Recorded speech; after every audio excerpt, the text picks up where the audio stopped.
Good morning. This is Jason Dean coming live at you again for another Film Fanatic show. Hope everyone's doing good. It is Friday morning at 10:39.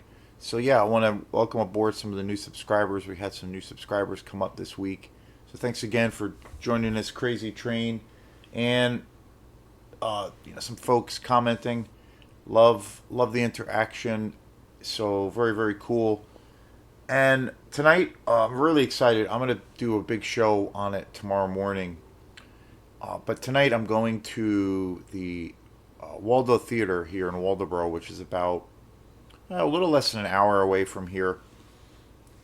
It's in downtown Waldoboro, and there's the Waldo Theater, which is a beautiful, fully restored theater that is a movie theater, but then also like an art center. They have music and all kinds of things going on there.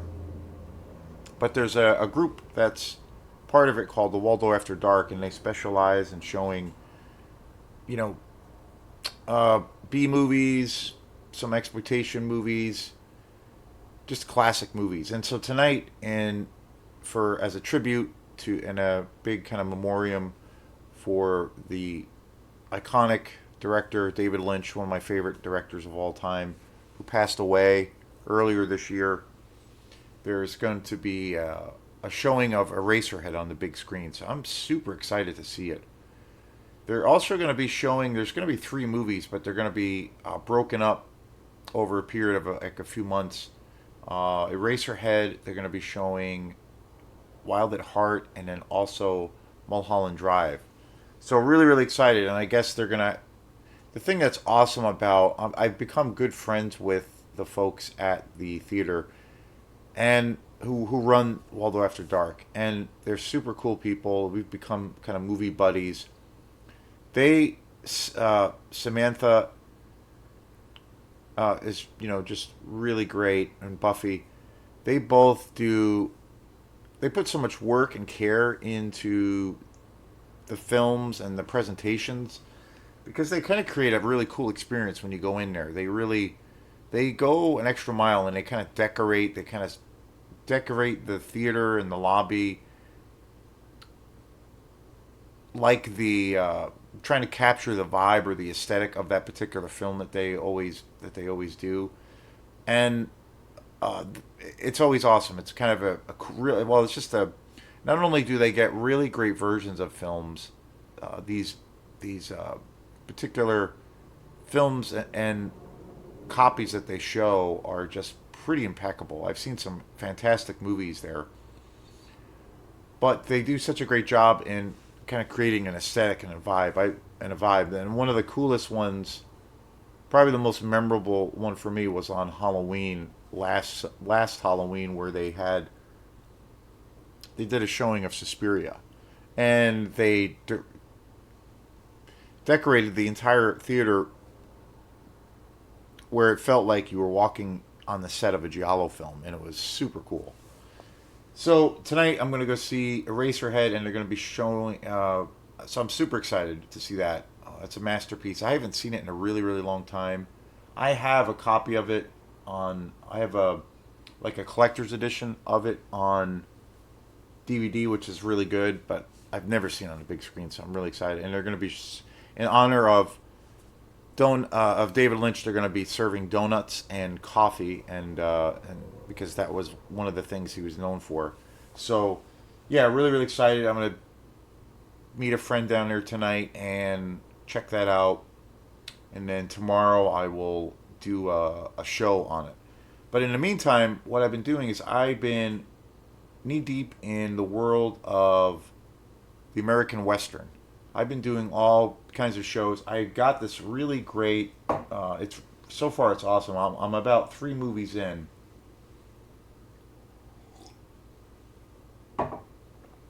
and most the movies that I've watched so far, and also a lot of these other films that I saw in this DVD collection are a shit ton of movies I've never seen before, and they're all. Most of these movies are kind of Italian spaghetti western exploitation movies. Well, that's what I'm hoping most of them are, and a lot of them are from the '70s. and 60s and even beyond. And today's movie is going to be on probably one of the oldest films I've ever covered on this channel. And a lot, and this is it here. This is a really awesome collection. It's got films from John Wayne, Charles Bronson, the legend, Lee Van Cleef, another legend, and another legend, Jack Palance. And I talked about how I acquired this. This is a DVD collection. It's pretty good quality. It's okay, but it's good enough to watch and enough to get a lot of enjoyment out of it. And there's definitely some of the movies that I've watched so far. Particularly, I did a show on Boot Hill yesterday, which is a really great Italian Western, spaghetti Western exploitation movie that was from 1970, or sorry, 1969, which is one I would really love to buy on Blu-ray. But again, the quality's okay. The quality's not great. Some of them are better than others, but this is really awesome. I got it for free through some anonymous person who dropped off a giant box of DVDs at my parents' house, and I went through the box and I found a couple of DVDs I thought were super cool, and this is the one that this was one of those that I picked, and it's got 20 movies on here, 20 movies, so it's great, and I've always been a huge fan of the American Western. Everything from I have a pretty good collection of westerns. I'm a huge Clint Eastwood fan, huge Sergio Leone fan. I love spaghetti westerns. I really love American westerns. I love the the real super low budget spaghetti exploitation films in the western genre. That is a genre I've been wanting to dive a little bit deeper into. I spend when it comes to exploitation movies, I spend most of the time, and it reflects, I guess, in my collection of Blu-rays. But I usually take a deep dive in a lot of weird science fiction, horror-based films, a lot of giallo movies, a lot of crime movies. Lately, I've been getting into some gangster films that are part of that exploitation world. I have obviously some in the Western world, but I haven't really taken as deep of a dive in the Western exploitation cinema world as as I would like, and I'm starting to do that more because I really really love those films. Those are probably my favorites in the genre, just like every other genre as far as horror, science fiction. It always kind of comes back to the world of exploitation. But today's movie is on one of the oldest movies I've ever covered on this channel, which is kind of interesting for what it is. And that movie today is going to be today I'm going to be talking about To the Last Man. And it's interesting because and it came out, it says on this in this collection, it says that it's from 1941. And it's old as hell. But I was kind of blown away by this movie. And I'm going to be getting more and more into it. But it's interesting because again, I've never seen this movie, never heard of it, but it says it's To the Last Man, came out in 1941. And then when I went to usually when I'm doing these shows, I always do a little bit I always do a little bit of research before I do a video and look up some more information. Usually around the film, obviously itself, and then also the director. And I always find some real interesting little nuggets of information that I was totally unaware of, especially when it comes to a movie that I have never seen. But it's interesting when I look up to the Last Man online. It says that it came out actually in 1933, so quite a few years older than what it says on here. And I don't know, this movie is pretty damn old, and I would probably guess that it is actually that's probably the right year that this film came out. It was directed by Henry Hathaway, with writers Jack Cunningham and Zane Grey. Stars Randolph Scott, Esther Ralston, and Jack LaRue. Again, I've never seen this movie, but it's kind of fantastic. It's a real interesting kind of movie about, and it's definitely a western. The general story is about these kind of rival clans or families, and one early on in the story there is this murder that ends up happening, and eventually the the person who kills this person ends up going to prison, and then goes comes out of prison, and then there is a plan basically by that family of the victim to bring about some kind of revenge. And so the film is about these, two or three different families or clans that are kind of at war with each other, territorially, and then they're also out for revenge. And in the midst of it, there is um, these two protagonist characters that are in falling in love, but they are also, they are wanting to marry, but it's causing extra conflict within the family because of the history, and there's this dark legacy of this murder, and it's awesome. It's really really good. It's one of the things that is super cool about this movie. Again, the quality is not very very good. It's kind of crappy. It's kind of a crappy DVD version. It almost feels like it's a burned. Well, it probably is. It's like a burned. Somebody. It's a copy of a copy, so the quality isn't very good, but it's good enough to where you can tell that this movie was, you know, really good. Especially, I would imagine, seeing this movie in the 30s or seeing it in a theater, I'm sure it was a pretty amazing experience. I mean, it's great. It's really cool, black and white, obviously. Great cinematography, and it's a really good kind of. It's definitely a western, and in the core of the story, I would say it's definitely a great character study because there's a lot of characters because you have all of these families kind of interacting, and there's like these kind of different conflicts going on, especially around the murder. And then there's like the love story aspect, but it's really good. It's really the characters are great. The writing is really really cool, and the gunfight sequences in this movie are really badass. Like seriously awesome. There's one scene in particular where the war kind of breaks out, more and more and further in the story between these families. And there's one scene where these guys are chasing these other men that are fleeing the town. They're chasing them through these mountains, and what they do to basically fend, they're outnumbered, is they they basically dynamite this whole mountaintop. They see them coming, from quite a ways of a distance, and they have this plan where they have these dynamite sticks, and they put these dynamite sticks in this side of this giant mountain, and in order to for these cowboys or these men to cross, they have to go through this valley where the mountain is right over the top of them, and they end up blowing up this mountain, and they end up killing like all of these guys, and it's pretty intense.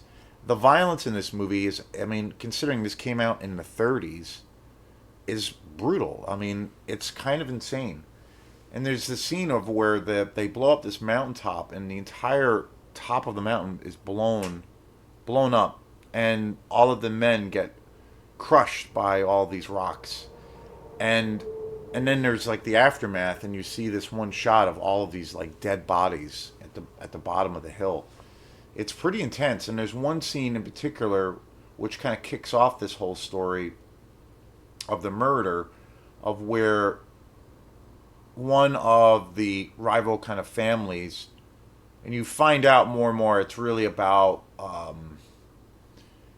jealousy and trying to, about power, and all of those kinds of things, and greed.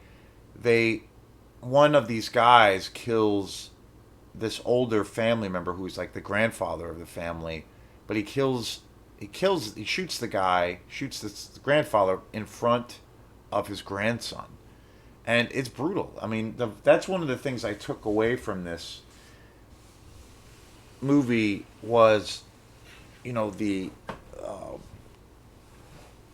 kind of the sheer violence of this movie. Like, it's actually really violent considering, it's from the 30s. I mean, it's kind of insane. Like, it really is. I think it's ahead of its time, particularly around this sequence of where the mountain is blown up.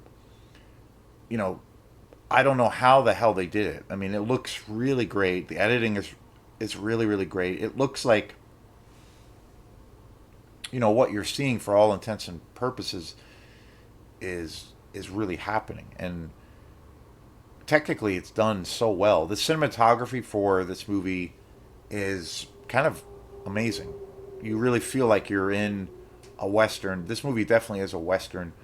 But if you're a fan of westerns, you always want there are those tropes that you want, but it's all about, at the end of the day, you want to have some good action. You want to have great gunfights. You want the violence to be, satisfying. And this movie really has that. I was really surprised. High body count. It's really good. I was really surprised. And the main thing, like I said, that I took away from this movie was the pacing, but and the kind of the character development, because there are a lot of characters, but kind of the serious nature on violence in this movie. It's brutal. Kind of ahead of its time.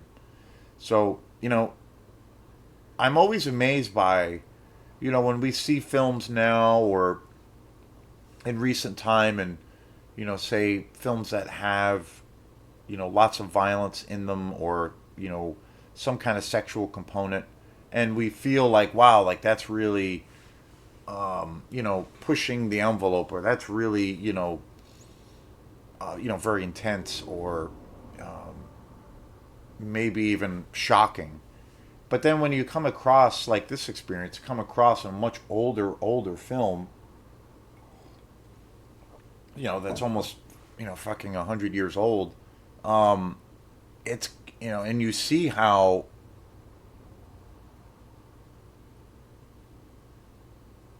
and you see those factors in play, and you're like, holy shit, like this was done almost, 60, 70, 80 years ago, and it's intense. Like, it's really saying something, like kind of ahead of its time. But awesome movie. I can't recommend it enough.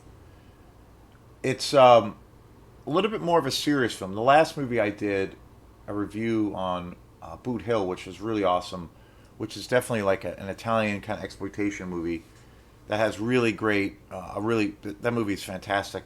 That movie has a little bit more of a comedic kind of element to it, even though it's pretty dark. It's pretty violent, and it's got some amazing sequences in it. It's a little bit. It plays out a little bit like a black comedy, and so it's really cool, really different. But this film is pretty serious. Great ending too, really really great ending, great conclusion around the kind of the two protagonists who are trying to, leave this crazy world and be happy and try to, build a life together. Really awesome. Can't recommend this movie enough. So far, there's 20 movies in this collection, and I'm digging it. I'm 3 movies in, and I'm doing a show on each one of these movies. And from what I gather, I'm sure there's some movies in here that I have seen before, but nothing really jumps out. I've seen a lot of John Wayne films, obviously a lot of Charles Bronson films, and Lee Van Cleef. Huge mega fan of those actors. So I'm sure there's probably at least one or two in this collection that I've seen because of that. But so far, I haven't seen any of these movies, and it's been awesome. So, To the Last Man, 1941, killer movie, killer, totally ahead of its time. So thanks again, and we will see you next time. Peace.